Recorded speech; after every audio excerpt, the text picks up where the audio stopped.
KUGAN, CASSIUS, IFL TV, MTK Global. We're at the O2 here for British Beef. I'm with Tony Bellew. All right, mate? Hello, lad. You okay? I'm surviving, aren't I? Looks like it. Let's talk about the fight first of all. Disappointing? Do you know what, mate? No, it's not disappointing. Alonzo Coley's learned tonight how to win ugly. And you have to be able to do that as a fighter, as a good fighter. Not all fighters can win and look fantastic. It's just not, you're not living in the real world if you think you're going to go through your career winning all your fights and looking $1 million. So, you know, tonight he's learned to win ugly. Tough, really. He's done everything I thought he couldn't do. Well, not that I thought he couldn't do, that he hadn't proved he could do. So tonight I asked the questions, can he fight on the back foot? How's his stamina down the stretch? What's he going to be like when he gets made to miss? All them things happened tonight, and he proved he could do them. So I still technically think he's got a lot to learn, which he's openly admitted. But he proved me wrong tonight in the way he won. He really, really did. Isaac, it was a case of a strong, big man out-muscled a small, skillful man. Hello, lad. Out-muscled and out-strength a small, skillful guy. That's what it was. There's two divisions within one division in the cruiserweight division. So you have the guys who just can't make light heavyweight, which is Isaac Chamberlain, and you have the guys who are boiling down from round about one. I'm doing 16 stone, 16.5 stone to get to 14 stone 4. That's the case that you've got in this fight. And the big guy just imposed himself too much. And it's just one of them things. I feel for Isaac tonight. As I've just gone into his changing room and said, you know, you will come again. And you should feel down, you should be upset because it means you care. I've seen so many fighters who are just like, lose a fight and like they're just not bothered. Mate, I cried myself to sleep. The fight when I haven't got a decision or when I've lost the fight with Don Stevenson, I cried myself to sleep. I went to my room, told everyone to leave me alone, go away. And like I say, mate, just cried myself to sleep. And you know what? I don't care what people think. I'll call you whatever you want, but that just means that I care. And I hate to lose. I really, really hate to lose. So I feel for Isaac Chamberlain. I went in his dressing room and seen him, and it just takes me back to thinking where I was at certain times. I mean, I felt like he feels now after beating Cleverly in the rematch. Plainly because of Eddie Hearn, like, to be honest. But give me that much stick after the fight and I bleeding won. But it's hard, mate. It's a hard sport. Alonzo Coley's got a bright future ahead of him. Very powerful, big cruiserweight. I anticipate he's probably about 15.5 stone when he got in that ring tonight. So, you know, he's gained over a stone, in my opinion, once he's hydrated and fueled himself up. Good, strong, solid fighter. You know, I liked him. I said in the build-up, I changed my mind 3 times this week. And the only reason I went for Chamberlain was I'd studied him and I looked at the mistakes Lawrence makes. And he makes big mistakes, but he adapted tonight too. He didn't make the same mistakes. He didn't fall as much over the front foot as he usually does. And the reason why he's made the mistakes he's made in the past, looking back now, in hindsight, which is a very great thing, is because he's against a better opponent. So what I will say is, you know, his steps forward should be to clean up in Britain. Win the British title, do whatever. There's some good fighters in Britain. Tommy McCarthy's a very good fighter.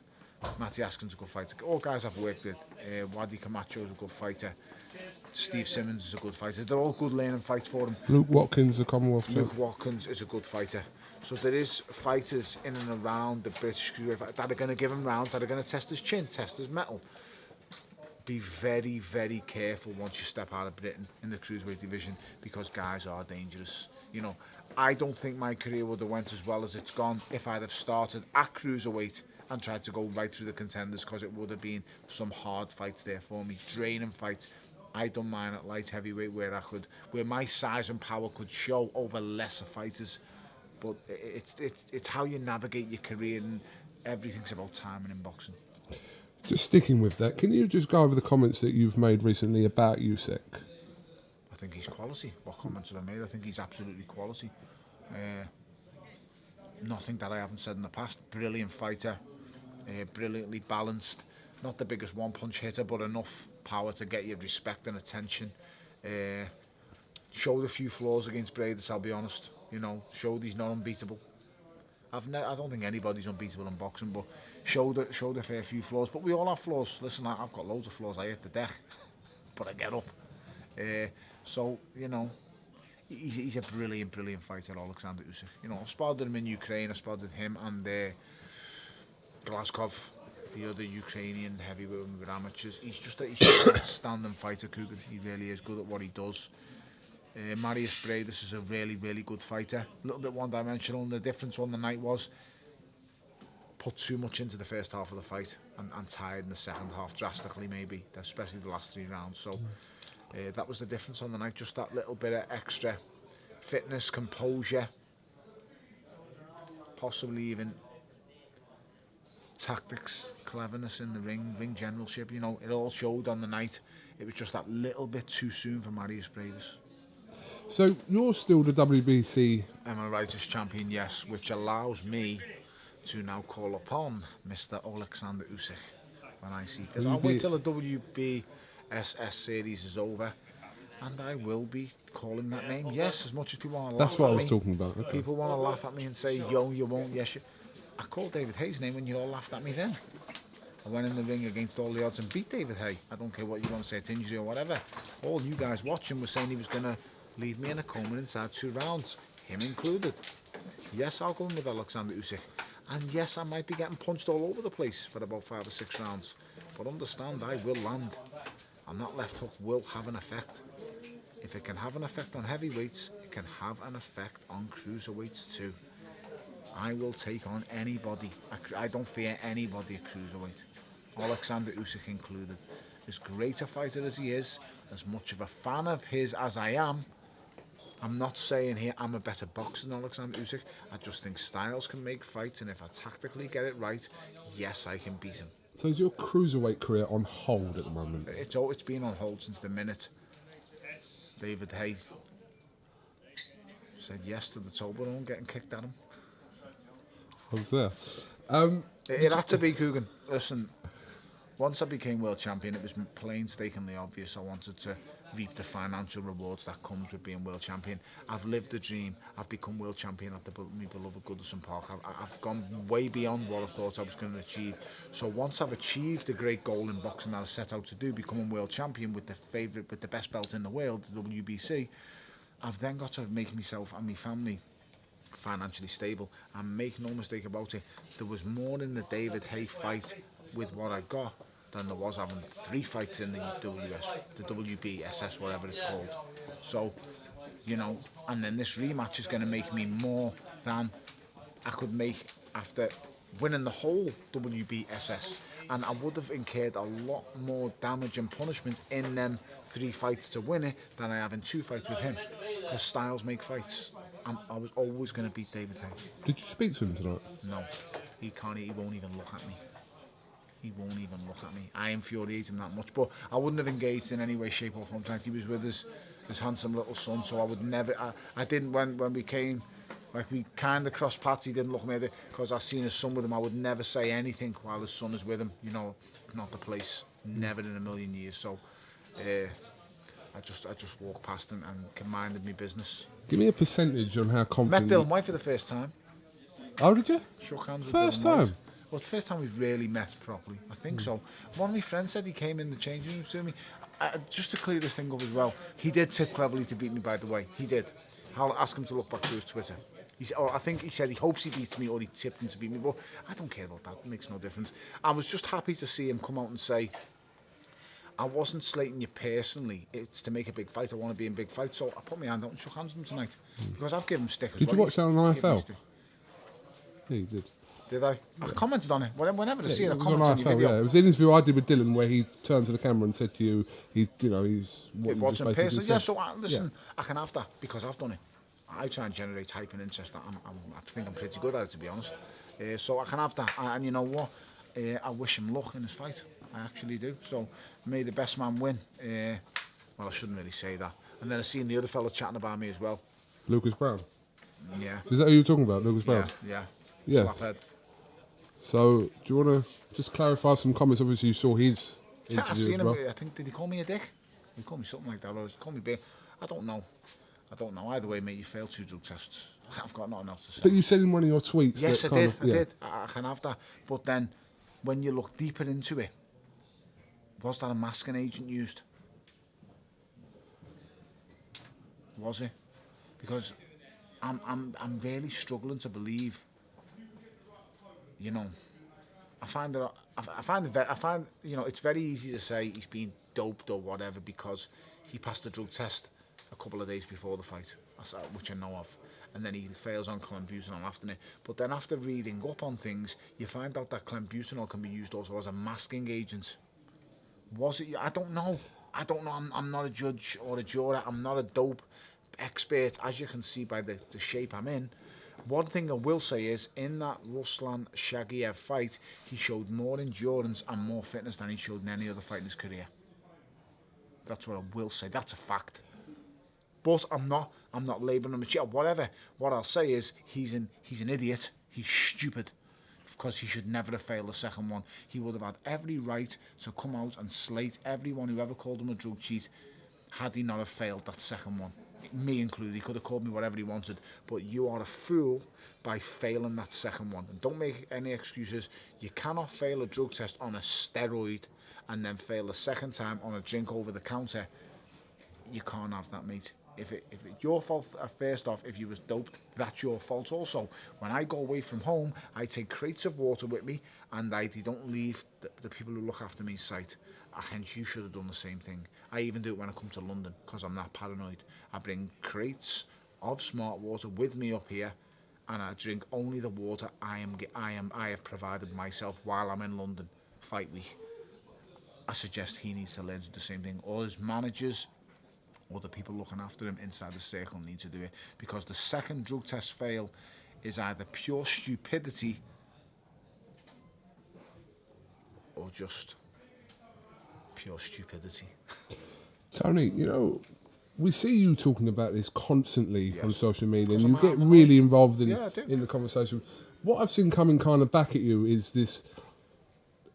It seems to be people saying to you, and this is also towards Eddie Hearn as well, that it seems to be one rule for one and one rule for another. If anybody fails a drug test for performance-enhancing drugs, they've been injecting steroids, ban them for life. I don't care who it is. I get a lot of these. Well, why would you fight Tyson Fury? Tyson Fury, to my knowledge, has not officially failed any drug test. As far as I am aware, he's been posted as having elevated levels. Why don't, he said, oh, well, why did he serve a 2-year ban? He served a 2-year ban. He didn't serve a 2-year ban, to be honest, to rephrase that. He come away from boxing for 2 years, and they gave him a 2-year ban and said it's time served.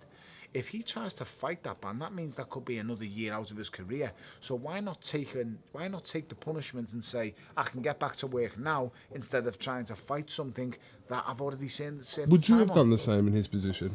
I know it's difficult to answer. Yeah, I would have. If it meant I can get straight back into the ring, yeah, and start in again, yes, I would have. Yes, I would have, without a shadow of doubt. Even if that tarnished your name. No, but I know deep down. Like I've said, he had elevated levels, KUGAN. No one's come to me and said that, and I haven't seen it written. I've looked through written documents. I've tried searching it through to try and get the exact information. If he's failed, Tyson Fury needs banning for life. I don't care. So does every other drug cheat. Why Oleksandr Povetkin is allowed to fight is beyond me.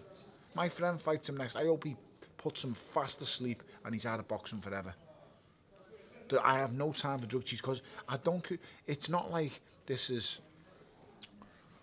a 100-meter race, KUGAN. This isn't two guys on a run track trying to race each other to see who wins. This is two guys fighting for their lives. And if one guy's got an unfair advantage that he knows about before the fight begins, then that's premeditated. I don't want to say, I shouldn't be saying murder in boxing, but it does happen. People die in boxing rings. You've quoted saying that anyway, haven't you? People die in boxing rings, KUGAN. That's not me hyping shit up or saying nonsense. It's happened. People have died in boxing rings. People have come very close to death in boxing rings. What is it going to take a man to die in a boxing ring, and then after it someone fails a drug test? And what does that mean? Because he didn't take the drugs and not know what they meant. He's thought about trying to gain that advantage. He's thought about going there. I'm not saying he's gone in the ring to kill a guy. No, he hasn't. But he's gone in there to hurt him. It's like when guys turn up to somewhere and something goes wrong. They turn up and have a street fight, or you see them. I've seen the videos where they get into fields and two guys have a fight. If a guy dies in that field, the one who killed him will go to jail for life. These guys have both turned up at a field, had a fight to, a fair fist fight. But if someone dies in that field, 99% of the time, the probably guy will go to jail. It's murder. Well, boxing is very, very similar, except you've got gloves on. And if one man's taking steroids, unbeknown to the other, it's wrong.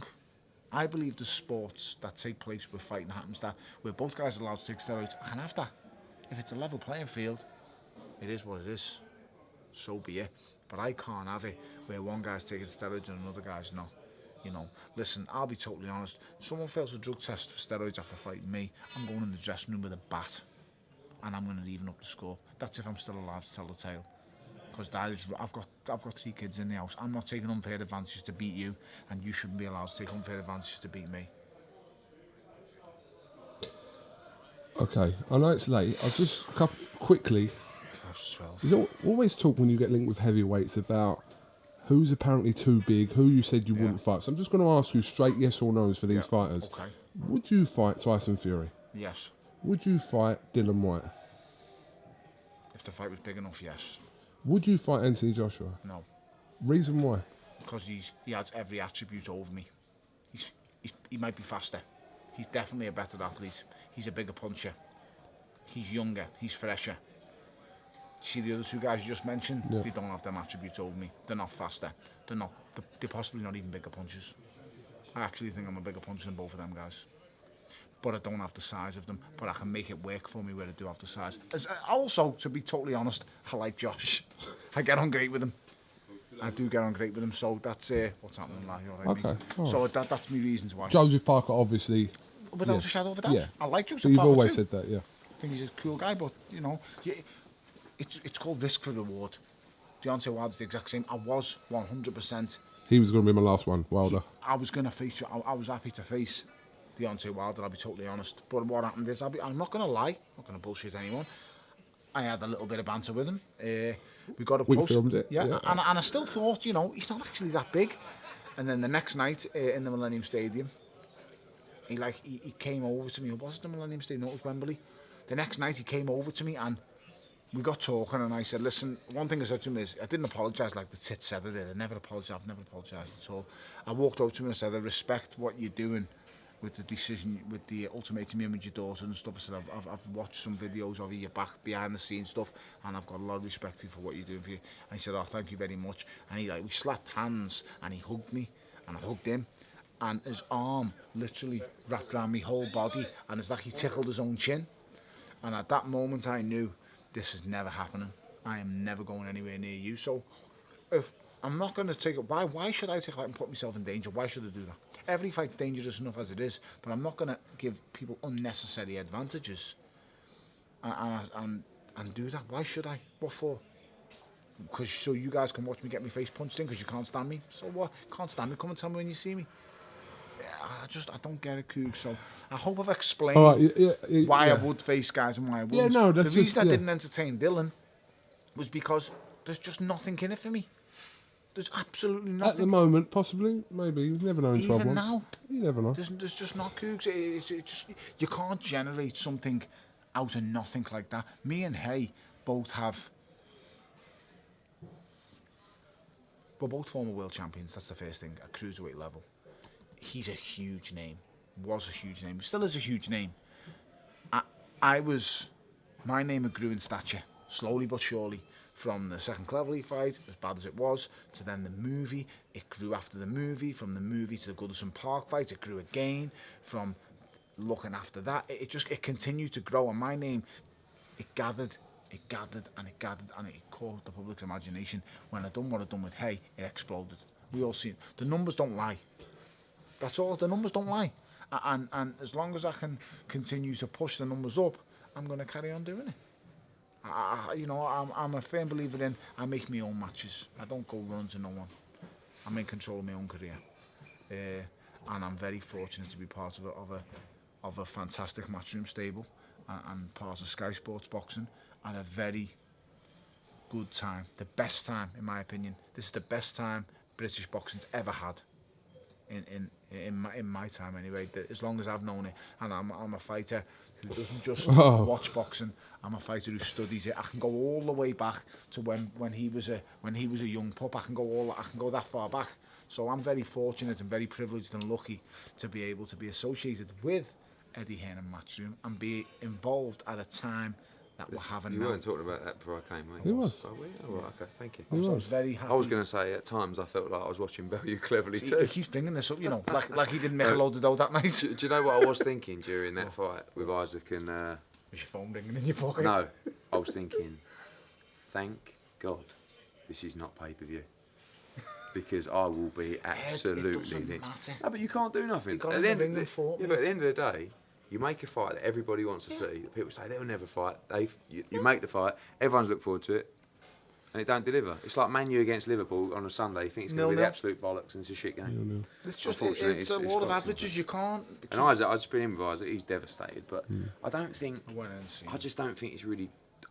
I think it was just too much. I don't know. He's like, I don't know. It wasn't me in there tonight. I'll just explain what it is. Do you know what it is? There's a guy who's just a little bit too big for light heavyweight, and there's a guy who boils down from heavyweight.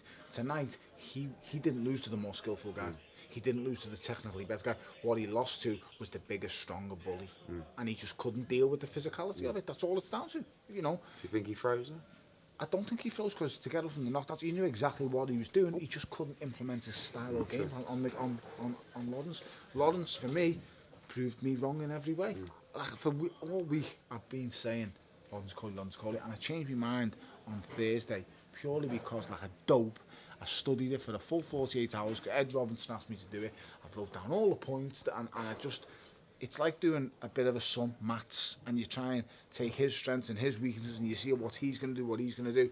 And I've seen so many mistakes from Lawrence Okolie, but now in hindsight, like I said before, which is a great thing, I've looked at it and said to myself, he makes them mistakes because he can. He's made them mistakes because he's facing lesser opponents. Who, Lawrence? Yes, that's why he made the mistakes he made. He was falling in too much. That men duo guy who he faced over the 6 rounds. Yeah, he was decent. Yeah, but there's a reason don't why you think Lawrence needed to hold his feet more? Who was holding more in that fight for you? I think they were both. But two of them were at it. What would happen is when they're inside, Lawrence would just tie him up and try and show him. Pull him around. And Isaac would try and hold to recover. I still think for 3 or 4 rounds, Isaac was still recovering from the shock of the knockdown. I don't think he was. You know, it wasn't even a heavy knockdown. It wasn't even a big. It was just the side of the back of the head. So it just rocks your brain. Don't you think Lawrence was doing this too much? Yeah, he falls in. But hold your feet and then... He does it, but you can get away with it because of your sheer physicality and strength. So when you're at that weight, like I said before, he's a cruiserweight boil. He's a heavyweight boiled down to cruiserweight. And any small cruiserweight he fights will not be able to impose themselves on him. It's just, he's a massive cruiserweight. You're stuck in a division. It's the only division in boxing that there's basically the best part of a 2-stone weight gap between light heavyweight and cruiserweight. And Chamberlain just cannot make light heavyweight. He's got massive legs. He's ripped to bits, big legs, shoulders. Very similar to yourself.